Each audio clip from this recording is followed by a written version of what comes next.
Lovely to be here. My name is Ruth Milligan, as Owen said, and I am Head of Financial Services at Tech UK, which is a trade association. And where's my little zapper? Interestingly, what I want to talk about actually kind of follows on from the last two questions that we had. But I will say, so Tech UK, half a minute, it's a trade association with members from, the biggest technology companies to small startups. But what we are finding, this is pertinent to my speech, is that you can't deal with technology on a sector basis. So that's obvious, but it's becoming more and more clear that in financial services, which I deal with, every technology that is popping up from the ground has implications for financial services, which means, is this actually working? Yeah. Which means that all the innovative technologies, blockchain, AI, cybersecurity, Internet of Things, all of these technologies are transforming financial services. And increasingly, banks are tech companies. Increasingly, everybody is a tech company. And I think what's very obvious is that we, in the financial services sector, we've heard a lot about open banking this morning. But what I want to talk about a little bit more are the sort of wider implications of technology plus data on the way that we have traditionally done business. And because I think there are shifts and there are implications which we will have to deal with at some point down the line. So essentially what we have now is we have a lot of CIOs, right, who are spending loads of money on technology, and increasingly the banks are spending loads of money on technology. AI is a very big thing. Internet of Things is a very big thing. Blockchain. So there's loads of money going into it. But what we also have is that we have big data. Now, everybody knows that data, my talk is called Data is the New Currency. Data is changing everything. But what we currently have is that we have more and more data being generated all the time and being collected. But we also have, and open banking is kind of a microcosm of what will happen, I think, increasingly, is that data which had been kept in silos, in banks, in individual companies, is going increasingly to be released, if you like, to be used in a shared kind of a market. And so what we have also is we have huge advances in computer power, computer technology. Increasingly, we have people who are able to sift through all this data, to analyze the data. We have technologies that are going to be able to pull out data and use it to provide personalized services to you.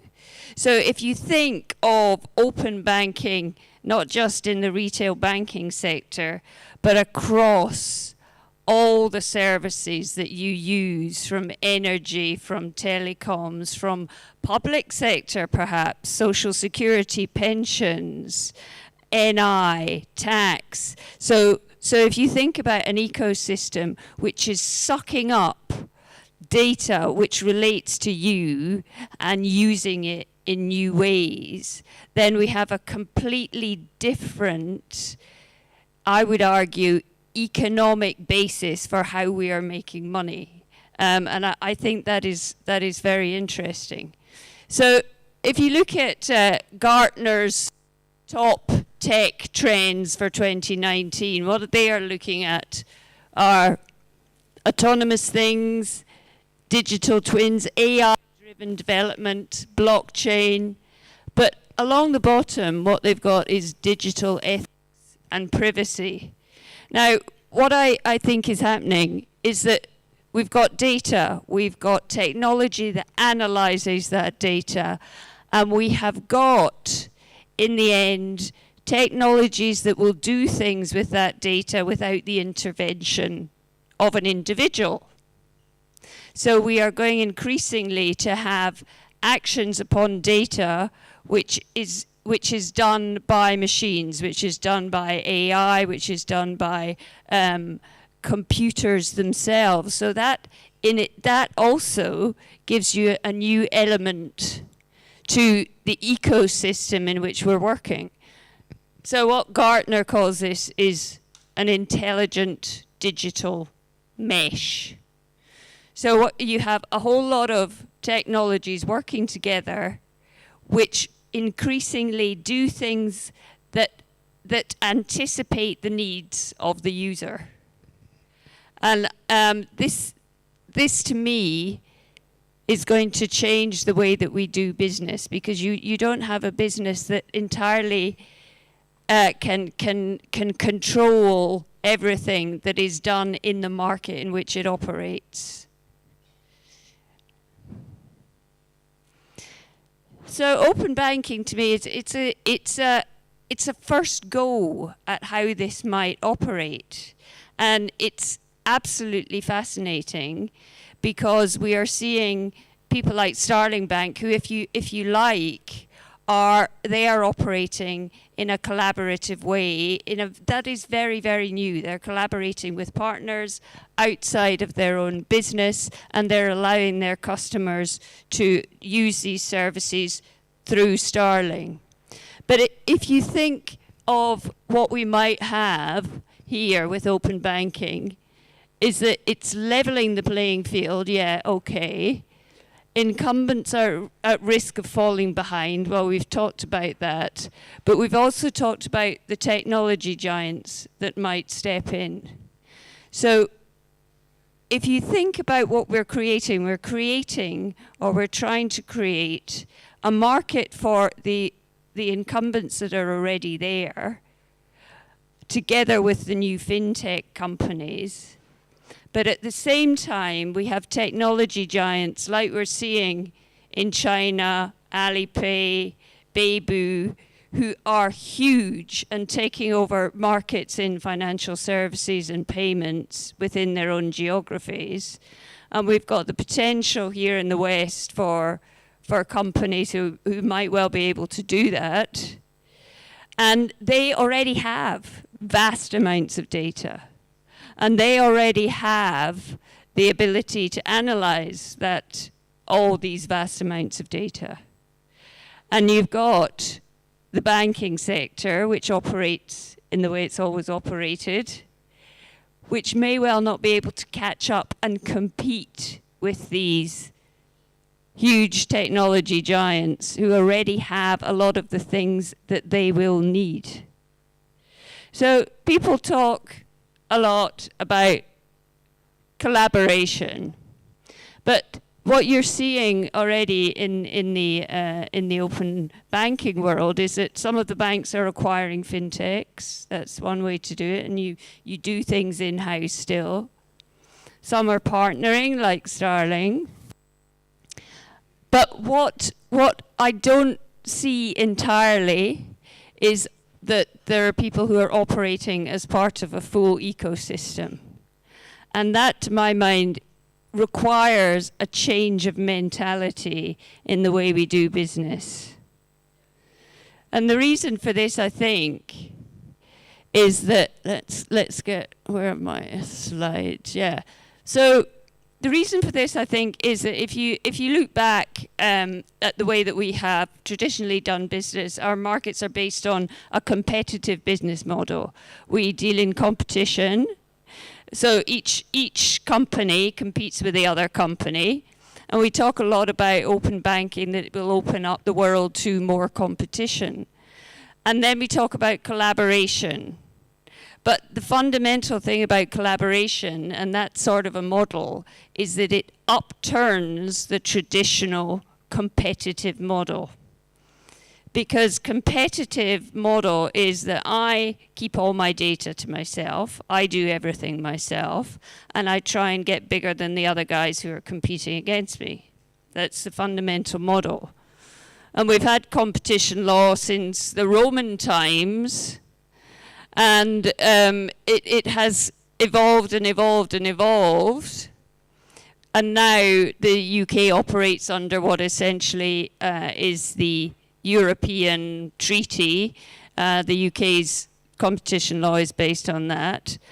And that is the only tool in which we have to enforce competition in our markets, apart from regulatory intervention like open banking. But what I suggest is that the tech giants, who have the ability to analyze and to, if you like, suck up masses of data, and do whatever needs to be done with it, competition law is not actually, it's not ready to deal with these huge companies.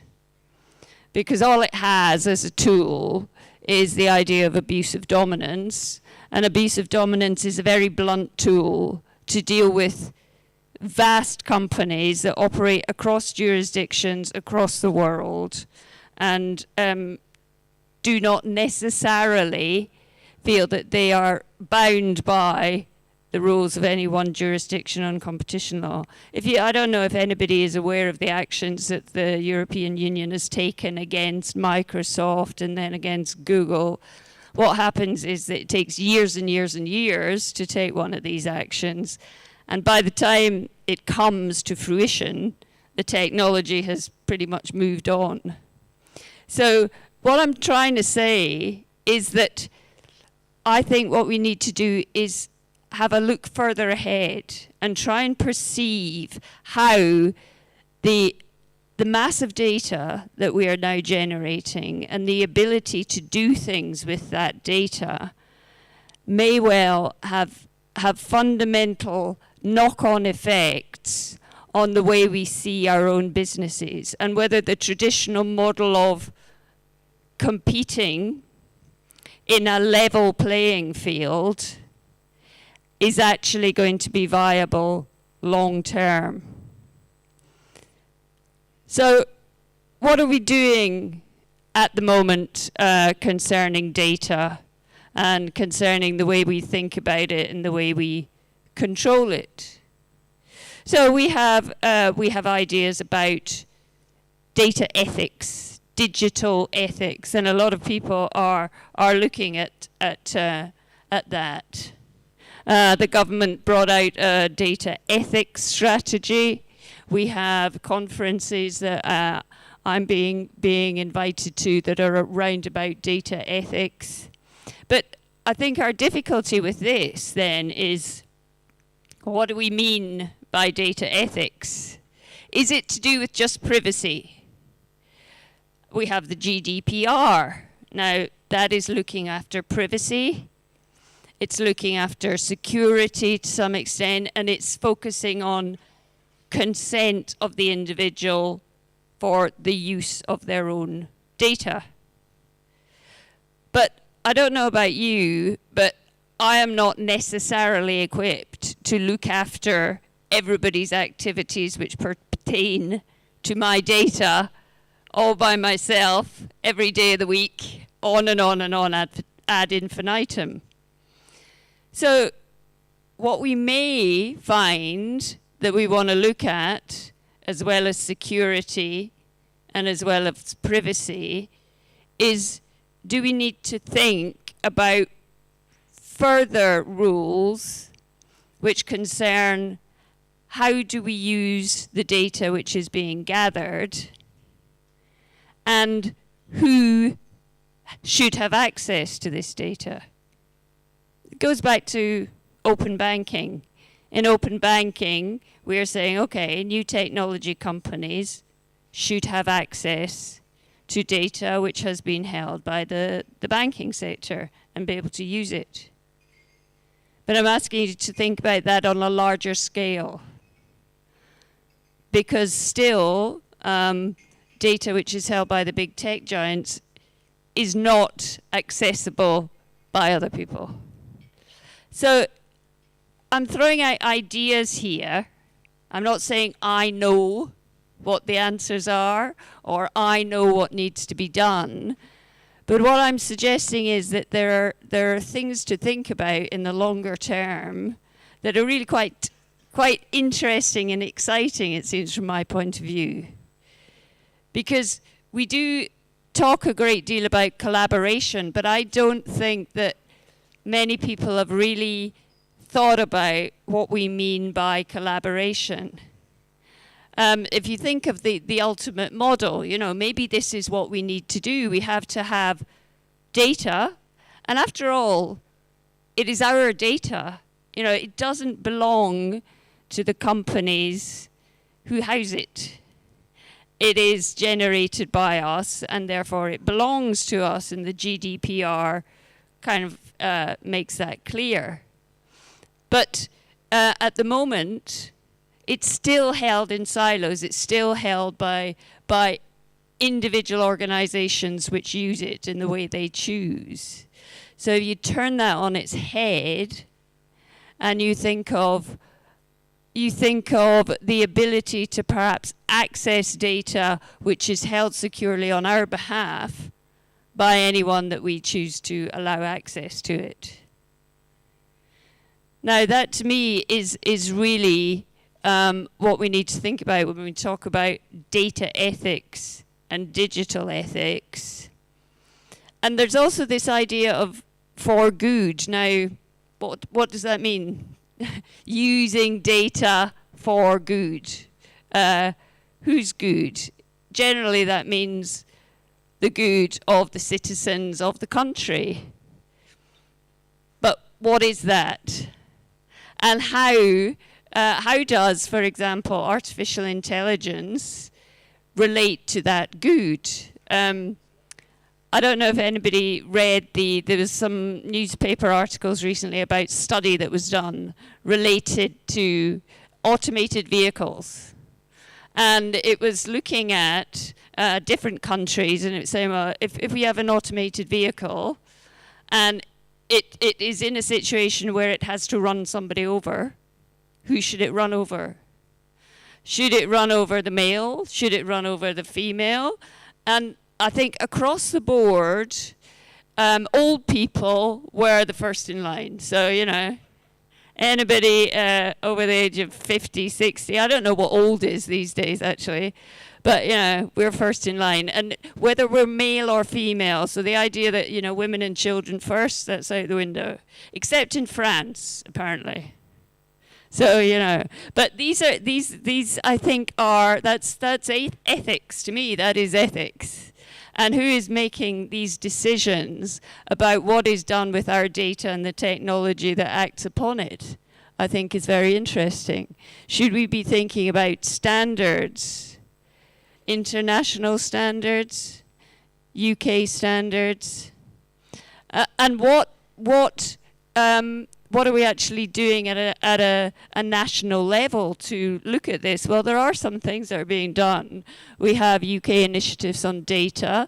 The Competition and Markets Authority, interestingly, has just set up a data unit, and they've employed a lot of data scientists who are looking at big data cases, big digital cases. How do you deal with the tech giants in terms of competition law?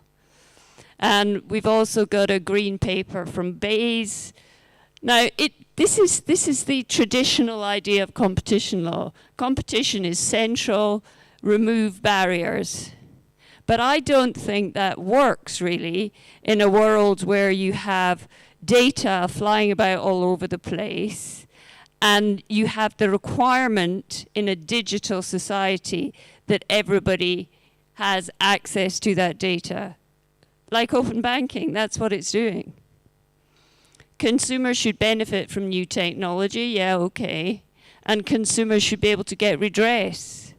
But we're struggling with a lot of these things. We're struggling with liability. We're struggling with liability for misuse of data. If there is a big data breach and somebody steals all my information about my banking records, do I have recompense against anybody for it? I think these are issues that we need to increasingly be looking at.